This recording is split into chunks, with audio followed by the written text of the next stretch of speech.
이 말씀으로 이상의 다가옴이라는 제목으로 하나님 말씀 함께 나눕니다. 마가복음 말씀을 우리가 계속 살펴보고 있는데요. 마가복음 우리 7장 말씀은 예수님께서 갈릴리 지역에서 사역하시다가 두로와 시돈 지역으로 가셨다가 다시 돌아오는 이런 내용들을 좀 담고 있습니다. 지도를 그래도 하나 준비했습니다. 한번 보시죠. 이스라엘의 북쪽이죠. 저 갈릴리 아래쪽으로는 요단강이 흐르고 사해바다가 이렇게 있겠고요. 서쪽 위로 보면 두로와 시돈, 수로 보니 이게 빨간 동그라미로 되어 있죠. 저쪽에 가서 또 사역을 하셨다가 다시 이렇게 돌아오신, 오늘 본문이 요 동쪽에 있는 동그라미입니다. 갈릴리 호수가 이렇게 동그랗게 있는데 한쪽은 이스라엘 사람들이 있는 접경 지역이고 또 한쪽은 이방 민족들이 사는 그런 지역입니다. 이렇게 호수가 물론 크지만 또 크지 않죠. 해안가를 보면 저쪽 지역이 이렇게 좀 보이기도 하잖아요. 그런데 이스라엘 사람들 쪽, 유대인들 쪽에는 사람들이 막 몰리는 거예요. 수천 명이 몰려서 이래저래 이런저런 소식이 일어나고 예수님이 병자를 고친다, 귀신을 어쩌게 한다, 저렇게 한다, 그런 이야기들이 막 들려집니다. 그러니까 그것을 보고 있던 이방 사람들은 마음이 어땠을까요?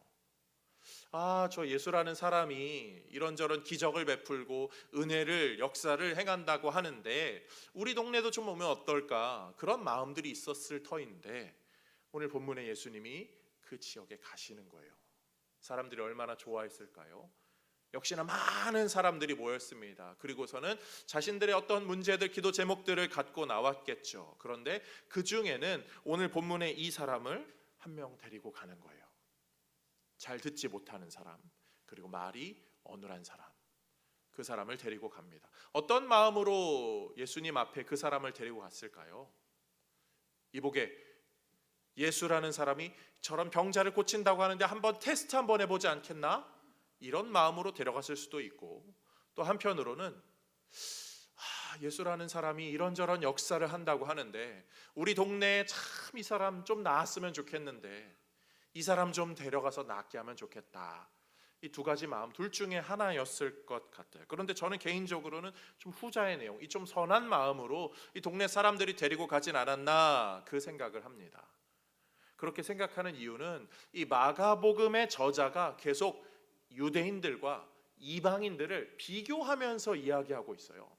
유대인들은 믿음을 잘 믿을 조건이 다양하고 아주 풍성하죠. 아브라함의 자손이기도 하고 그냥 신앙의 훈련이, 교육이 대대로 잘 이어오고 있었음에도 불구하고 그들은 예수님을 배척하는 아주 안타까운 모습이었는가 하면, 이방인들은 혈통적으로 괄시받고 또 인정받지 못하는 그런 모습에도 불구하고 참 믿음으로 귀하게 세워지는 모습들이 있었던 것을 마가가 기록하고 있는 것을 우리가 생각해 본다면, 오늘 본문의 이 사람들은 이 예수님이 왔다 해서 이 누군가를 데려가는 것, 분명히 선의가 충분히 있었을 것 같아요. 마가는 지금 그런 본문들을 이렇게 저렇게 오늘 7장에서도 세 가지 사건으로 말하는 것을 보면 이 성경을 읽는 사람들로 하여금 당신은 어떤 사람입니까? 라고 물어보는 것 같아요. 신앙생활 잘할 조건을 충분히 가지고 있으면서 정말 예수님을 잘 믿고 있는가, 아니면 유대인들처럼 예수님을 잘 안 믿고 있는 사람인가, 아니면 신앙생활할 여력이 없음에도 불구하고 정말 믿음으로 이렇게 칭찬받는 이방인, 그런 사람들처럼 당신 그렇게 신앙생활하고 있습니까? 물어보는 것 같아요. 사랑하는 성도님들, 우리는 성경을 읽고요, 성경의 말씀을 보고 삽니다. 그런데요, 이 말씀을 볼 때 말씀이 그냥 은혜롭다 하고 지나가는 것이 아니라, 야, 오늘 이 말씀 좋았네, 저 말씀 좋았네, 그러는 것이 아니라 이 말씀이 나에게 도전이 돼야 되죠. 이 말씀이 나에게 어떠한 울림으로 찾아와야지 그것이 우리의 신앙의 성장으로 이어지게 됩니다. 열왕기하에 가면요, 요시야 왕이 나와요. 말씀이 그냥 좋아서 그냥 유야무야 살았던 그런 사람들이 아니었어요. 요시야 왕은 말씀을 듣다가 말씀이 찔려서, 말씀이 불편함으로 다가와서 그 말씀에 반응하고 회개하며 하나님께 나아갔던 사람이죠. 신약 성경에도 그런 사람들이 있었어요. 베드로의 설교를 듣고 사도행전 2장에 보면은 그럼 우리가 어떻게 살아야 합니까? 하는 마음으로 물어보고 또 그렇게 살기를 다짐했던 사람들이 있죠. 신앙생활하는 우리 모든 성도님들, 말씀을 어떻게 보고 계십니까? 말씀을 보는 건 거울을 보는 것과 같다라는 말이 있어요. 거울이 얼마나 예쁜지, 거울이 얼마나 잘 닦였는지, 거울이 얼마나 잘 꾸며졌는지 그것을 보는 것이 거울의 목적이 아니죠. 성경을 보는 건 야, 이 말씀 좋네, 저 말씀 은혜롭네, 저 말씀 참 대단하네, 뭔가 훌륭하네, 엄청 지식이 들어있네. 그건 거울을 보는 정도죠. 그렇지만 거울을 보는 목적은 거울에 비친 자기 자신을 보는 데 있어요. 말씀이 좋네, 뭐가 이게 대단하네, 훌륭하네, 뭐 엄청나네, 뭐 이게 아니라 그 말씀이 나를 비출 때 나의 삶이 어떤지, 내 안에 있는 더러움이, 내 안에 있는 죄성이, 부족함이 발견돼야, 그래야 내가 그 말씀에 의해 깨지는 것이 되죠. 오늘 본문은요, 듣지 못하는 사람, 근데 말도 잘 못하는 이 사람을 고친 예수님의 이야기입니다. 그냥 옛날 이야기로, 어떠한 놀라운 이야기 정도로 듣고 끝나는 사람들이 있을 수도 있겠지만, 이 말씀이 오늘 우리가 들을 때는 주님, 제 마음이, 제 삶이 그렇습니다. 주의 말씀을 듣지 못하고 주의 말씀이 내 입으로 표현되지 않는 그런 사람입니다. 제가 변화되고 싶습니다. 제가 예수님을 만나 그 변함을 받는 주인공 되게 하여 주옵소서. 말씀에 반응하는 인생 되게 하여 주옵소서. 소망함이 우리 모두에게 있기를 주님의 이름으로 축복드립니다. 그런 면에서 오늘 우리가 이 말씀을 보면서 예수님은 어떻게 일하시는가, 예수님의 일하심은 어떤 것인가, 세 가지 내용으로 좀 알기를 원해요. 첫 번째로 우리는 예수님의 방법이 이상하다는 걸 알아야 돼요. 예수님의 방법은 좀 이상합니다. 오늘 본문은 32절, 33절을 보니까 예수님께서 어떻게 하십니까? 네, 보여주시죠.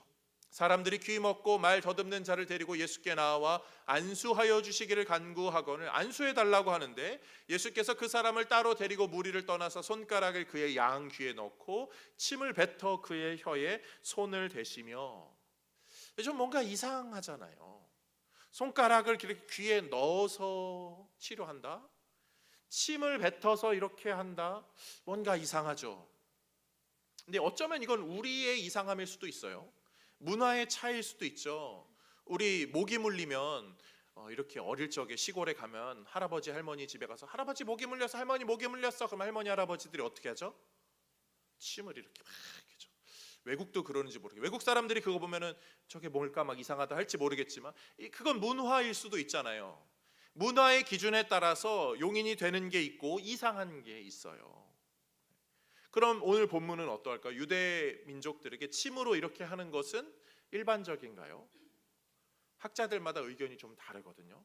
좀 그렇게 침으로 치료하는 방법들도, 침에는 어떠한 능력이 있다, 효험이 있다, 뭐 이런 것들, 그리스 로마 신화나 뭐 그런 것들에서도 뭐 좀 나타나는 그런 부류가 있다라고 하기도 하지만, 또 좀 이상하다 하는 사람, 정해진 게 없어요. 학자들도 의견이 나눈다는 건 일반적이지 않다는 거예요. 예수님이 이 방법을 일반적인 방법으로 사용한 건 아니에요. 좀 이상한 방법입니다. 그런데요, 생각해 보세요. 왜 이상하냐면, 우리가 이상하다 느끼는 건 침이 더러우니까, 그 율법에 이런 것들이 좀 부정하니까, 사람은 그렇게 하면 더러우니까 라는 생각 때문이죠. 우리 기준에는 이상해요. 그런데 하나님이 하신다라고 하면 그건 이상한 게 아니에요. 성도는 그런 영역이 있어야 돼요. 그런 하나님이 하시는 일은 이상한 게 아니다라는 그런 신앙의 모습이 있어야겠죠. 대표적인 게 열왕기하 5장에 나오는 나아만 장군 아닙니까? 나아만 장군이 나병에 걸려서 엘리사 선지자를 찾아옵니다. 그런데 엘리사 선지자가 말하는 것은 그 아까 지도해봤던 그 요단강, 거기에 몸을 7번 담그라는 거예요. 아니, 우리 고향에 가면은 아바나 강과 바르발 강이 있는데 훨씬 더 깨끗하고, 실제로 그래요. 요단강은 흙탕물이에요. 지금도 다메섹에 있는, 다마스커스에 있는 그 흐르는 강은 아주 깨끗합니다. 헬몬산에서 내려오는 그 깨끗한 물이 그 강을 쫙 이르는데 너무나 절경이라고 그러더라고요. 근데 요단강 흙탕물에 거기다가 7번 몸을 담그는 거 이상하잖아요. 이상해. 사람의 생각으로는 이상하지만 주님이 시키면 그건 제대로 된 방법이 되는 거죠. 우리 인생에도 그럴 수 있거든요. 이해가 안 되는데 주님이 시킬 때가 있어요. 내 생각에는 아닌 것 같은데 주님이 원하시는 것이 있을 수도 있습니다. 그것이 우리에게 찾아올 때 아닌 것 같아 라고 그냥 딱 선을 걷는 그런 모습이 있는가 하면 아닌 것 같지만 믿음으로 따라가 보겠습니다 라고 하는 순종의 걸음도 있죠. 어떤 것이 맞는 것입니까? 사도행전 10장 보세요. 베드로가 기도를 합니다. 보자기에 동물들이 이렇게 쭉 내려와요. 저거 부정한 동물이라 안 먹어요. 하나님 나 저거 싫어요. 먹는 거 아니에요 라고 하는데 하나님이 먹으라 말씀하시죠. 무엇이 맞는 방법입니까? 하나님의 방법이 맞는 방법이었어요.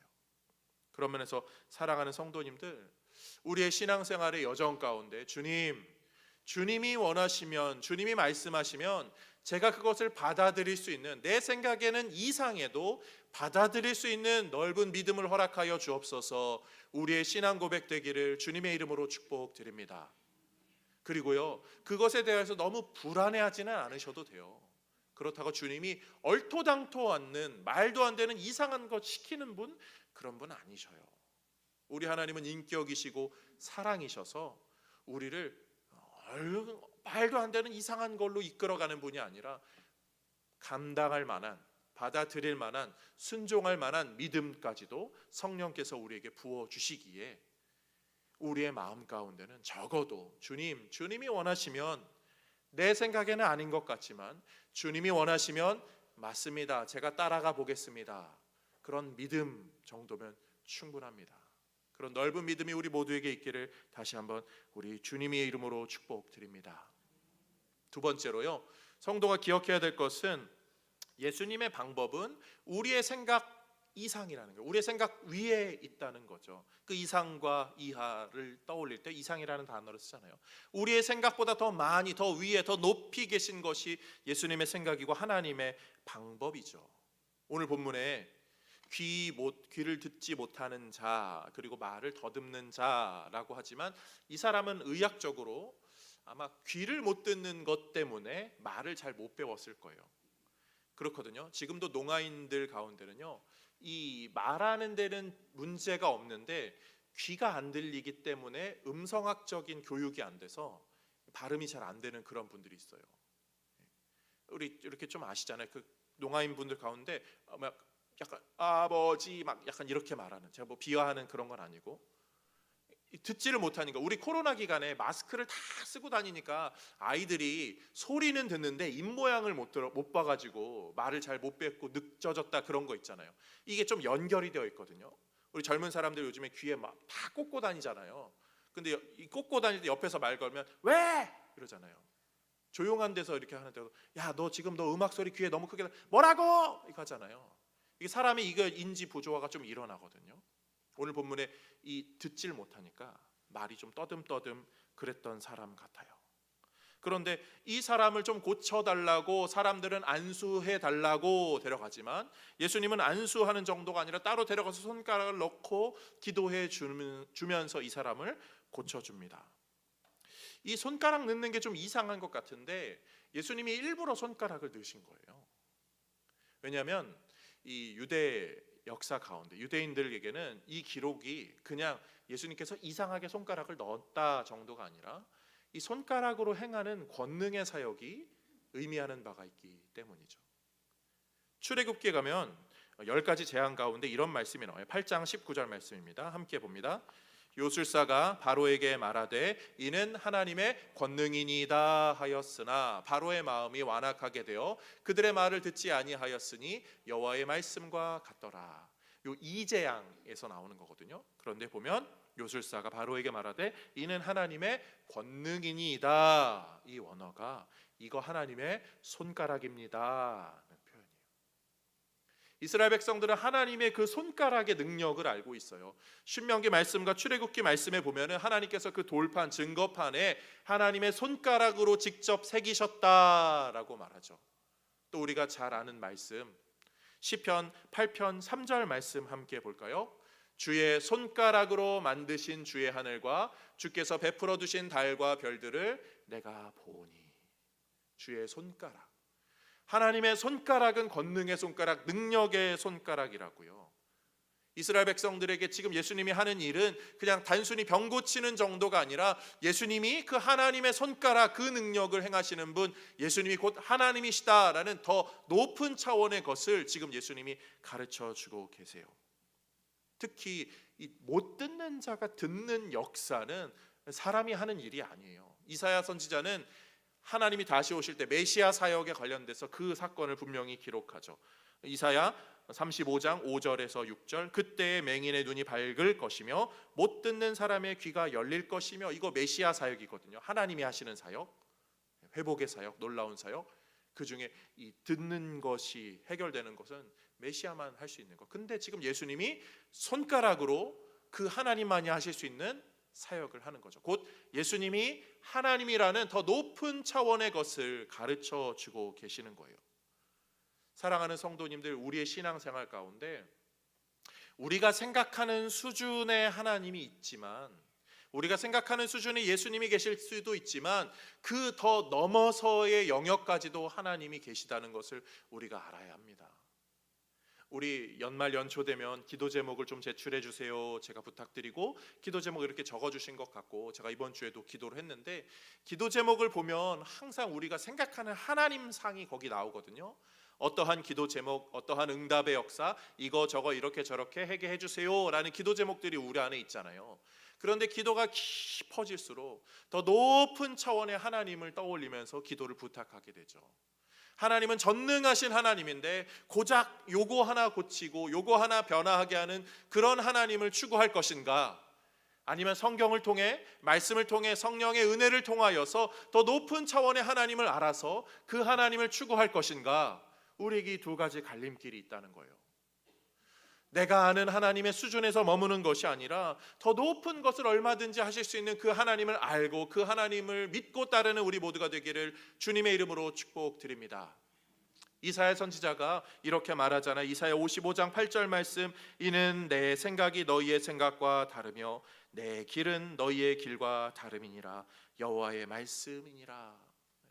이 쭉 뒤에 말씀이 나오는데요, 하나님의 생각은 이상한 것 같지만 다르다고요. 너의 생각과 다르다. 훨씬 더 고차원적인 것을 말씀하세요. 이 55장 말씀에 하나님의 말씀은 그냥 나가서 헛되이 들어오는 질이 없다. 다 나가서 전 세계를 돌면서 하나님의 사역을 행하면서 완성시켜서 돌아오게 한다는 하나님의 큰 위대한 뜻을 우리에게 알려주시죠. 그런 면에서 하나님은요, 우리의 인생을 이용하고 또 은혜로 이끌어 가시면서 고작 우리의 기도 제목 그것만 응답하시는 그런 분 아니세요. 그 기도 제목을 통하여 더 위대한 일을, 더 이상의 것을 이루어 가시는 우리 하나님이십니다. 그래서 때로는 내 기도 제목이 조금은 더딜지라도, 조금은 응답이 안 되는 것 같을지라도 하나님의 높은 뜻을 신뢰하는 데는 조금도 의심하지 않는 것이 성도의 바른 자세겠죠. 요한복음 11장에 나오는 나사로의 이야기 아실 거예요. 나사로가 아픕니다. 예수님 와주세요. 마리아와 마르다가 부탁했지만 예수님은 늦게 가십니다. 그리고 나사로는 죽죠. 예수님이 일부러 늦으신 거예요. 병 고치는 예수님 정도가 아니라 죽은 자를 살리는 예수님임을 드러내시려고 예수님은 그렇게 늦으신 거죠. 하나님의 이상한 방법인 것 같지만 오히려 결과를 보면 더 높은 하나님의 뜻이구나, 우리는 알 수 있어요. 그리고 우리는 그 하나님을 매 주일 예배마다 신실하게 신앙으로 고백하죠. 사도신경의 신앙 고백은 그 하나님에 대한 신앙 고백, 예수님에 대한 신앙 고백, 성령 하나님에 대한 신앙 고백. 그래서 저희 사도신경 저희 읽을 때 항상 성부 하나님, 성자 예수님, 성령 하나님은 빨간 글씨로 거기부터 이제 그런 내용들이 나옵니다는 것을 하는 거죠. 그 중에 성부 하나님에 대한 고백, 전능하사 천지를 만드신 하나님 아버지를 내가 믿사오며 라고 하는 이 고백에 담긴 의미가 어떤 의미까지로 더 확장되어야 되는가, 우리의 신앙의 선배님들은 다양한 요리문답으로 그것을 가르쳐 주셨는데, 저희가 요즘 보는 웨스트민스터 소요리문답, 그리고 도르트 신조, 그리고 하이델베르크 요리문답, 우리 이 세 가지 정도가 우리 장로교에서 권하는, 우리가 또 신조로 삼는 것들입니다. 그 중에 하이델베르크 요리문답에는요, 이 전능하사 천지를 만드신 하나님 아버지에 대한 신앙 고백을 다음과 같은 대답으로 일부분 우리에게 가르쳐 줍니다. 한번 같이 읽어보시죠. 시작. 하나님을 전적으로 신뢰하기에 그가 나의 몸과 영혼에 필요한 모든 것을 채워주시며 이 눈물 골짜기 같은 세상에서 당하게 하시는 어떠한 악도 압력하여 선을 이루게 하실 것을 나는 조금도 의심치 않습니다. 그는 전능하신 하나님이시기에 그리하실 수 있고 신실하신 아버지이기에 그리하기를 원하십니다. 아멘. 그분은 전능하시고 신실하시기에 우리가 기도하는 것을 응답하시는 하나님이십니다 정도가 아니라 그분은 우리가 겪는 악한 것이라 할지라도 그것을 다 이기고 선으로 바꾸시는 우리 하나님이시고 내 몸과 영혼에 필요한 모든 것. 아니 우리는 우리의 몸도 사실 잘 모르잖아요. 건강검진하는 이유 그런 거잖아요. 내 몸을 잘 모르니까. 그런데 우리 주님이 우리 하나님 아버지는 우리의 몸과 영혼에 필요한 모든 것을 채워주신다. 내 기도보다 더 높은 것을 채워주는 분이라 우리의 신앙의 고백에 담겨 있습니다. 오늘 본문에 예수님께서 그 일을 하시는 거예요. 단지 귀를 듣게 하는 정도, 단지 말을 듣게 하는 정도가 아니라 정말 하나님의 자녀로 세우는 것이죠. 오늘 본문 33절에 보니까 그런데 이런 표현이 나와요. 예수께서 그 사람을 따로 데리고 무리를 떠나사 따로 데리고 가는 거예요.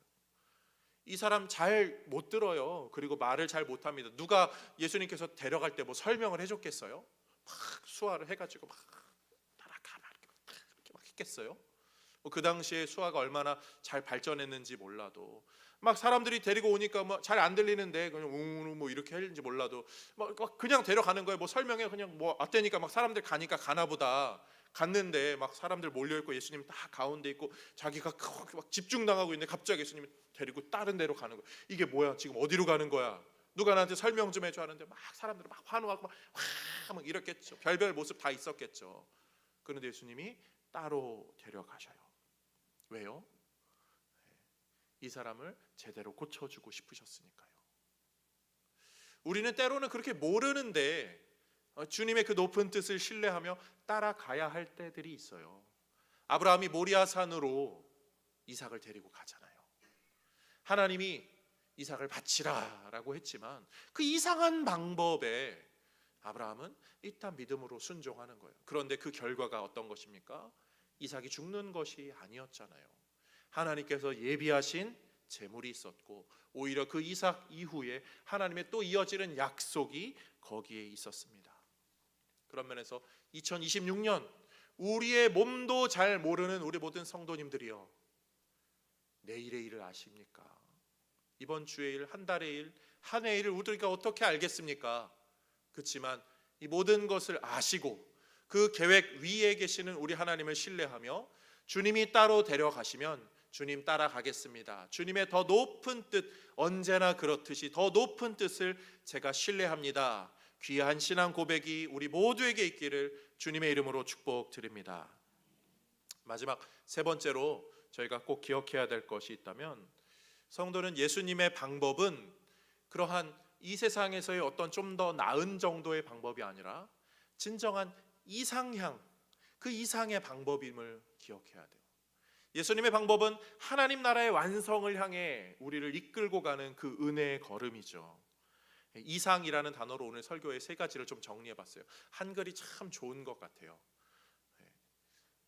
뭔가 이상하다, 그렇지만 좀 더 나은 이상과 이하의 그 이상이다. 그렇지만 그 정말 저 위에 있는 이상향의 이상. 예수님의 사역은, 우리를 이끄시는 그 은혜의 사역은 그 저 위에 있는 가장 높은 우리가 추구하는 이상향 그 극치에 있죠. 오늘 본문의 내용은 마가복음 7장입니다. 성경에 이런 분류조차도 하나님의 다 계획이 있어요. 평소에는 우리가 읽고 큐티하고 요 부분만 보지만 앞뒤 부분 또 전체 내용을 보면 더 깊은 의미들이 드러나게 되죠. 이 7장의 마지막 부분인데 이 세 가지 내용이었잖아요. 두로와 시돈에 있는 수로보니게 여인의 이야기, 자녀들에게는 음식 주지만 개에게는 주지 않는다, 뭐 부스러기 막 있던 이야기, 그 앞뒤의 이야기가 오늘의 뒤의 얘기고, 앞의 이야기는 유대인들이 예루살렘에서 예수님을 찾아옵니다. 그리고 130 정도 킬로미터를 와서 보는 것이 제자들이 더러운 손으로 음식을 이렇게 먹는 거죠. 그러니까 더럽네, 장로들의 유전을 뭐 어겼네 막 이러면서 불평불만 아주 악한 뭐 이렇게 눈초리로 있었는데, 예수님이 말씀하시잖아요. 그게 더러운 게 아니라 사람의 속에서 나오는 게 더 진짜 더럽다. 그 이야기가 7장의 앞에 나와요. 그런데 오늘 본문에 예수님이 이 사람을 고쳐요. 뭘로 고쳐요? 사람의 속에서 나오는 침으로 고쳐요.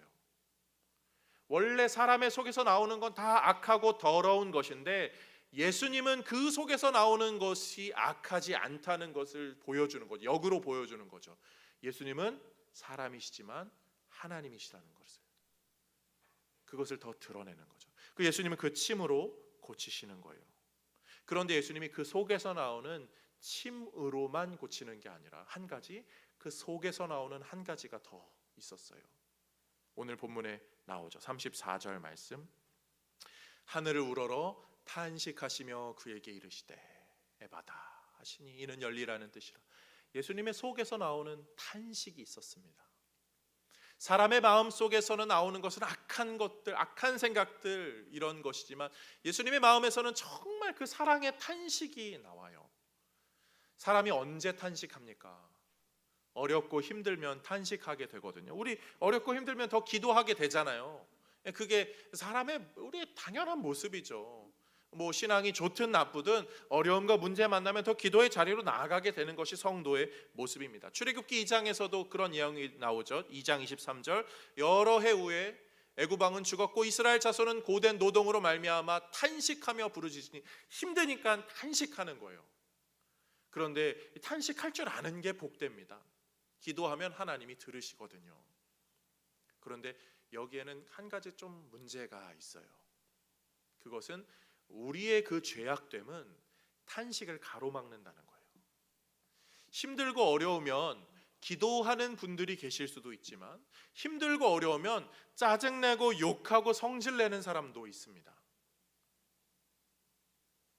믿음이 좋은 분들일수록 뭐 기도한다, 그래야 되는데, 사실 신실하신 분들도 이 얼마나 그 속에 우라가 많으면 막 욕설도 나올 수 있잖아요. 근데 그게 사람의 본성이 악한 본성입니다. 그리고 이 죄악된 본성은 우리를 탄식하는 삶이 아니라 이 더러운 것을 쏟아내는 삶으로 자꾸 이끌어가요. 탄식으로부터 멀어지죠. 그래서 구약의 말미의 시대에 선지서들은 그 모습을 잘 기록합니다. 호세아서에 이런 말씀이 나와요. 7장 10절 말씀. 이스라엘의 교만은 그 얼굴에 드러났나니 그들이 모든 일을 당하여도 그들의 하나님 여호와께로 돌아오지 아니하며 구하지 아니하도다. 나라가 멸망하고 막 이런저런 악이 판치고 정의가 굽고 공의가 사라진 그런 시대, 은혜가 없는 그 시대에 이스라엘 백성들은 하나님께 구하지 않았다고요. 그리고 한술 더 떠서 13절 14절. 화 있을진저 그들이 나를 떠나 그릇 갔음이니라. 하나님을 떠나갔다는 거예요. 그들이 나를 거슬러 거짓말하고 14절 봅니다. 성심으로 나를 부르지 아니하였으면 기도 안 한다는 거예요. 탄식 안 한다는 거예요. 오직 침상에서 슬피 부르짖으며, 이 침상에서 슬피 부르짖는다는 건 이 구약의 말미에 선지서들을 보면 이런 내용이에요. 침상에서 그랬어야 되는데 저랬어야 되는데 라고 걱정하고 근심하는 건데, 그 걱정 근심의 내용은 내가 양이 99마리 있는데 저 한 마리 가진 저 사람 거 내가 뺏었어야 되는데 못 뺏었네. 자기 욕심이 덜 이루어진 것에 대한 한탄인 거죠. 하나님을 향한 탄식이 없는 모습, 그게 사실 죄악에 물든 우리의 모습이죠. 죄악에 물들어 하나님을 탄식하지 않는 자에게는 어떤 일이 벌어지나요? 에스겔 환상에 하나님이 그런 내용을 가르쳐 주시거든요. 에스겔 9장 4절 말씀. 여호와께서 이르시되 너는 예루살렘 성읍 중에 순행하여 그 가운데에서 행하는 모든 가증한 일로 말미암아 탄식하며 우는 자의 이마에 표를 그리라. 하나님이요, 하나님 그 때문에 가슴 아파서 탄식하는 사람들의 이마에 표를 그리라고 해요. 그리고 그 표가 없는 사람들은 심판하겠다고요. 그런데 우리는 어때요? 사랑하는 성도님들, 기도하십니까? 기도 충분히 하고 계세요? 세상의 불의함에, 내 인생의 죄악됨에, 어떠한 이런저런 문제에 얼마나 기도하고 계세요? 기도 잘 안 하게 되거든요. 귀찮아요, 힘들어요, 불편해요. 아니, 아침에 그냥 딱 클릭하면 성경 쫙 15분 정도 읽으라고 저희가 보내드리는데 조회수 몇 번 나오는지 아세요? 좋아요 몇 명 눌리는지 아세요? 저 좋아요 열심히 누르려고 하거든요. 잘 안 돼요. 바쁘니까, 또 일상에 다른 이런저런 우선순위가 있으니까 항상 우리 인생에 하나님이 우선으로 서는 시간이 의외로 너무나 없어요. 그거 따지면 우리는 하나님의 그 탄식하는 백성으로 분류받아서 딱 이마에 표식 당해서 하나님의 심판 가운데 안전하게 보호받는 그런 일이 우리에게 해당하지 않을 것 같아요. 우리는 다 멸망받아 하나님의 저 진노의 불을 받아도 이상하지 않을, 하나님이 지금, 주님이 지금, 예수님이 다시 당장 오셔면 우리의 삶을 봤을 때는 구원받을 만한 그러한 괜찮은 점수를 받지 못한 그런 모습일지도 모르겠어요. 이런 우리에게, 그런데 오늘 본문이 가르쳐주는 것은요, 다른 것이 아니에요. 오늘 본문 34절 말씀, 하늘을 우러러 탄식하시며 그에게 이르시되 에바다. 듣지 못하는 자, 말하지 못하는 자에게 대신 탄식해 주시는 예수님이 계시다는 거죠. 우리 주의 말씀을 잘 듣지 못해요. 잘 듣지 않아요. 우리는 주님 앞에 스스로 나가서 탄식하는 그 기도를 스스로 잘 하지 않아요. 그것에 대해서 너무나 소홀히 합니다. 별로 우선순위를 두지 않아요. 그런데 그렇게 듣지 못하고 말 못하는 이 대신 예수님께서 직접 탄식하시며 열려라 기도해 주시죠. 그 주님은 지금도 하늘 보좌 우편에서 우리를 향하여서 그렇게 기도해 주시죠. 그리고 성령 하나님을 보내서 어떻게 하십니까? 로마서에 말하죠. 8장 26절, 이와 같이 성령도 우리의 연약함을 도우시나니 우리는 마땅히 기도할 바를 알지 못하나 오직 성령이 말할 수 없는 탄식으로 우리를 위하여 친히 간구하시느니라. 그분이 대신 탄식해 주시고 우리의 탄식이 진정한 탄식이 되도록 도와주시는, 그래서 우리의 기도는 항상 예수님의 이름으로 기도드립니다. 하늘 보좌 우편에서 그렇게 기도하는 그 예수님의 이름으로 우리는 기도를 올려드리는 거예요.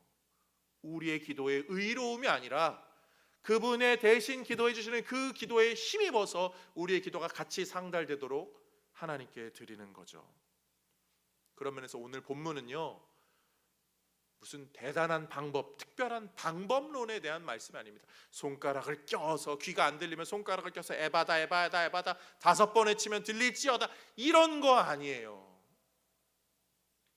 오늘 말씀은 방법이 아니라 사랑, 그것을 가르칩니다. 예수님은 사람들이 이상하게 보든 말든, 이상하게 생각하든 말든, 사람들이 무엇을 원하든 말든 그것이 아니라 따로 데려가셔서 귀에 손가락을 넣어서 대시고 치료해 주세요. 귀에 손가락을 넣는다는 게 뭐죠? 우리 요즘 시대에 옆에 사람, 누가 내 옆에 가까이 오면 불편하게 여기잖아요. 왜요? 내 영역 안으로 들어오는 게 싫은 거예요. 그래서 요즘 사람들은 적당한 거리를 가지려고 하잖아요. 예수님은 그 사람을 가장 가까운 품으로 끌으시는 거예요. 내 가까이 와서 내가 너를 고쳐줄게. 그 사랑의 마음이 오늘 본문 가운데 드러나죠.